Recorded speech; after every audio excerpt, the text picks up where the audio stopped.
I guess, I don't know. I'm feeling, does this look outrageous at this moment? I mean, I feel, I think you look very Roberty oh, good. I wouldn't want to be anyone else at this time. maybe I would. Anyone else, actually.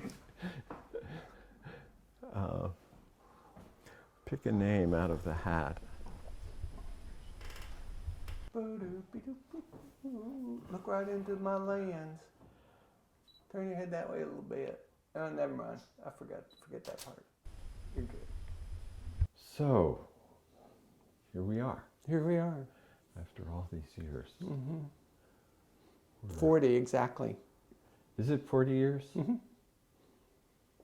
Maybe 40 and a half. Because I started going to that seminar that you were having, remember? Yes, yeah. And for your students, and I just showed up. You just hold that, freeze. You showed up.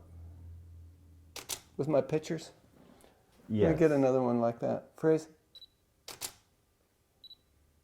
Good. And pretty soon we were team teaching that seminar, and absolutely. And then that summer you called me up and said you thought you could get me a job. Right. As I was doing the seminar, which was because at the time there was no photography being offered in the art department. Right. And I started actually having that seminar with just a couple of painting students that I had, that I had created an independent study in terms of looking at their photographs in relationship to matters of visual significance. And it had mushroomed, and I mean, because I allowed anyone who wanted to come into it, initially there were people, mostly university students, but then you appeared. Yeah. And I really liked your work very much. One more. I'm sorry we have to do it this way, but I'm shooting real slow today. Yeah. Well, so then the thing was that I was. It seemed appropriate for you to be working. I thought we were a great team, actually. Yeah. I learned so much from you during that time.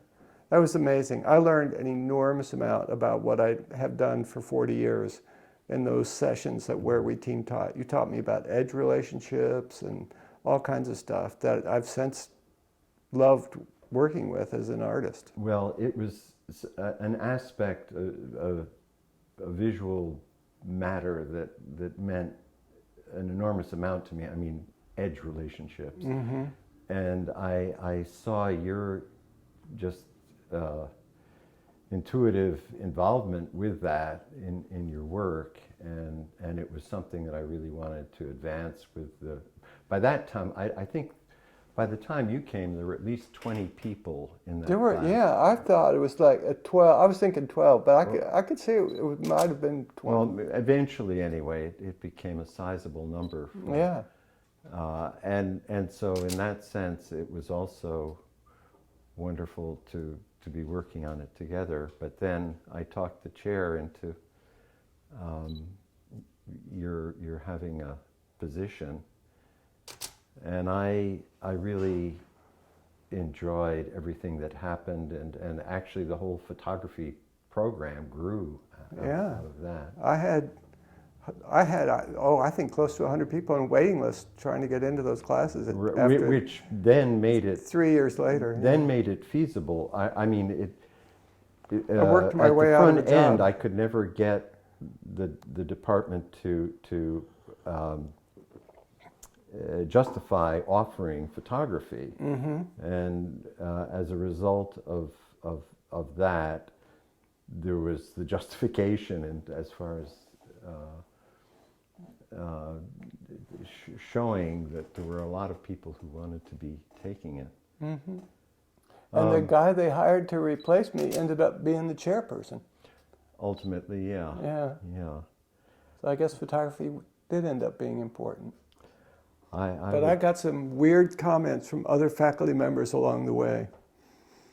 You did. Neppy one time said to me when we were she was on a committee with me writing course descriptions for the catalog, and she got frustrated and she said, well, when we hired somebody to teach photography, I thought they were just going to help the graduate students make slides of their work. Mm-hmm. that was about as interested as she was in photography. Well, there was a resistance to it seemed, but I felt that it really got off to a very good start there. Well, I learned an enormous amount just by my experience of getting to teach those courses for 4 years. Yeah. And you know, and then from then on, I was just a self-employed portrait photographer and got to do a lot of amazing things. Which you did. And you know, what I learned from you and from the experience of teaching those courses is what made that possible in a large way. Yeah, I think that teaching is an essential part of learning, actually, that we begin with teaching, or we begin studying things, but it is in the teaching that there is a further unfolding of discovery that is really wonderful. And I've always liked a problem-oriented way of learning.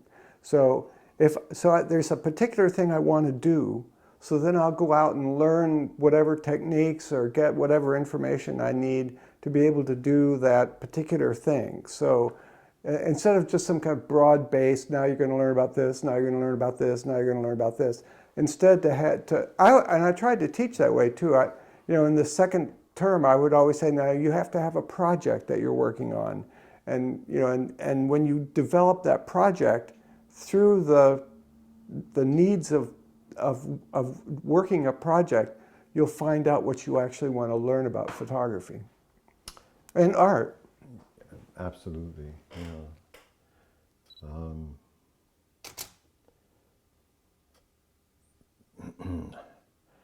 I think that there's, in a way, there's nothing